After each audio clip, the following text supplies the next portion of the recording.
Index funds are often presented as the perfect investment. Simple and cheap. You buy the market, you hold it, and over time everything works out. For many people, that story has been true. But it's also incomplete. Index funds don't lose money because they're bad products. They lose money for very specific reasons that often get ignored in beginner explanations. And when those losses show up, they can surprise investors who were told that index funds always go up. This video isn't about scaring you out of index investing. And it's definitely not about telling you what to buy or sell. This is about understanding where losses actually come from, so you're not blindsided when they happen. Because if you don't understand how something can fail, you won't be prepared when it does. Welcome to Martin Finance, where we explain investing concepts in a simple way. But first of all, a quick disclaimer. This is not financial advice. What if I told you index funds can lose money even when the companies inside them are actually performing well? The reason isn't poor business performance, it's valuation risk. Returns aren't just about earnings growth. They're about how much you paid for that growth. An index fund doesn't pick stocks based on whether they're cheap or expensive. It buys them based on their market weight. The bigger the company gets in terms of market value, the more of it the index fund has to buy. Think of it like this. Let's rewind to the dot-com bubble. In the late 1990s, tech companies with no profits were skyrocketing. As they got bigger, the S&P 500 index and every fund tracking it was forced to load up on more and more of these hyper-expensive stocks. Companies like Cisco, Intel, and Oracle traded at insane price-to-earnings ratios. The index became top-heavy with overvalued companies. When the bubble popped in 2000, the S&P 500 fell roughly 45%. If you were in an S&P 500 index fund, you rode that whole roller coaster down. You were a passive owner of a basket that had become bloated with overpriced assets. Fast forward to today. Ask yourself, what are the biggest companies in the S&P 500? Apple, Microsoft, Nvidia, Amazon, Meta. They're incredible companies, but their massive size means they make up a huge chunk of the index. You're not buying a slice of 500 equal companies. You're making a concentrated bet on the performance of a handful of tech giants. If their valuations are correct, the index and your fund will follow. This leads perfectly into our second risk, concentration risk. We just touched on it. The S&P 500 is not 500 companies diversifying your risk. It's increasingly becoming the S&P 7. Let's look at real numbers. As of this recording, the top 10 companies in the S&P 500 make up over 30% of the entire index's weight. If those 10 have a bad year, your index fund is having a bad year, no matter how well the other 490 do. Compare this to an equal weight S&P 500 fund, where every company gets a 0.2% slice. Historically, during periods when mega-cap stocks stall, the equal weight version can significantly outperform. But your classic market cap-weighted fund is structurally set up to be concentrated. So by buying a mainstream index fund, you might be getting a lot less diversification than you think. You're taking on a huge single-point risk, the risk that the current giants falter.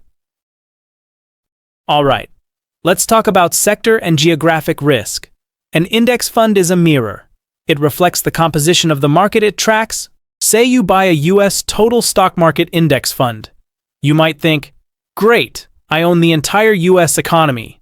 But what if the US economy hits a prolonged slump? What if another region, like Southeast Asia or Europe, starts growing faster for a decade? Your US-only index fund will completely miss that growth. The same is true for sectors. Let's say you bought a technology sector index fund in early 2022 because tech was all the rage. You weren't picking winners and losers within tech, but you were making a massive bet that the entire tech sector would keep going up. When interest rates rose and growth stocks got hammered, that entire sector index got crushed. You were diversified within tech, but not across the market. An index fund locks you into the fortunes of a specific slice of the world. There's no manager to pivot away from a dying sector or a struggling country. You're along for the ride, wherever it goes. Now let's talk about a risk that's invisible but deadly: inflation risk. This is the risk that your money grows, but not enough to outpace rising prices. Your portfolio number goes up, but your purchasing power goes down. You've lost real money. Consider this. From 2000 to the end of 2009, the so-called lost decade, the S&P 500 had a negative total real return when adjusted for inflation. If you were diligently putting money into an S&P 500 index fund, you might have seen your balance churn sideways or even grow slightly on paper. But in terms of what that money could actually buy, you went backwards. An index fund is not an inflation-proof shield. If you're in a broad stock index, you're betting that corporate profits will grow faster than inflation over the long run. Usually that's true. But during periods of high, sticky inflation, like we've recently experienced, that bet can fail for years at a time. Your safe index investment is quietly being eroded. This is why just buying the index isn't a complete retirement plan.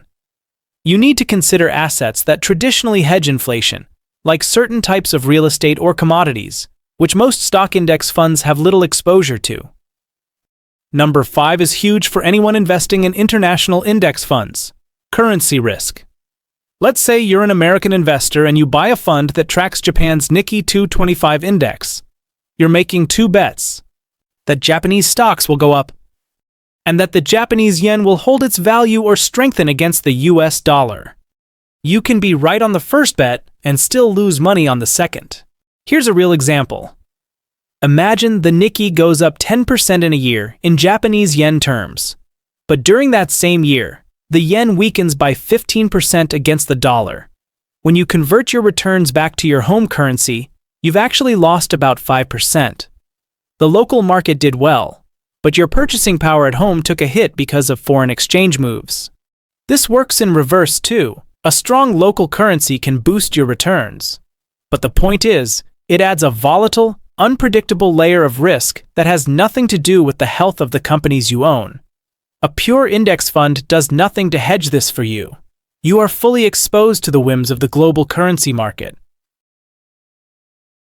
We've mostly talked about stocks, but what about bonds? Then we have interest rate risk, and this is the kryptonite for bond index funds. When interest rates go up, bond prices go down. Because new bonds are issued with higher, more attractive yields, making older bonds with lower rates less valuable. A bond index fund holds thousands of these bonds, and its net asset value will fall when rates rise. Here's the critical part. A bond index fund, unlike a bond you hold to maturity, never matures. It's constantly selling older bonds and buying new ones to maintain its target index. So, in a sustained rising rate environment, like the one we saw in 2022 and 2023, a broad bond market index fund can experience significant and persistent losses. In 2022, the classic AGG U.S. Aggregate Bond Index ETF fell over 13%. That was a shock to millions of investors who thought bond funds were the safe part of their portfolio. They weren't in a safe individual bond. They were in a fund that was forced to constantly mark its holdings to a falling market. With a bond index fund, you're signing up for immediate and direct exposure to interest rate movements, with no ability to just hold to maturity and wait it out. Finally, let's get into the nuts and bolts with tracking error and fund mechanics. This is the risk that your index fund doesn't perfectly do its one job: tracking the index. An index is a theoretical concept. A fund is a real product with real costs. There's always a tiny gap between the index's return and the fund's return, called tracking error. Usually it's small, a few fractions of a percent per year due to management fees and trading costs. But sometimes things go wrong. First, we have the sampling error. Some funds, especially for big complex indexes, don't buy all 500 or 3,000 stocks. They buy a sample they hope performs the same. If their sampling is off, they underperform. Secondly, we have liquidity crunches. In a market panic, if the fund has to sell assets to meet investor redemptions, it might have to sell at fire sale prices, hurting the remaining investors. This is more common in niche or leveraged ETFs. And finally, closure risk. If an index fund doesn't attract enough assets, the provider might shut it down. You're not losing your investment, but you're forced to sell at a potentially bad time and realize a tax event, which is a headache and can lock in losses. So, let's wrap this up. Look, I'm not telling you to ditch index funds. I use them as the core of my own portfolio. What I am saying is that we need to stop treating them like a risk-free investment. They are brilliant, low-cost tools, but they are not intelligent. They have no judgment. They will blindly follow their index into a bubble, into overconcentration, into a declining sector, and through every currency swing and interest rate hike. Your job as the investor is to provide the intelligence that the fund lacks. If this video was helpful, hit that like button and subscribe to continue growing this community. Thanks for watching, and see you in the next one. Bye.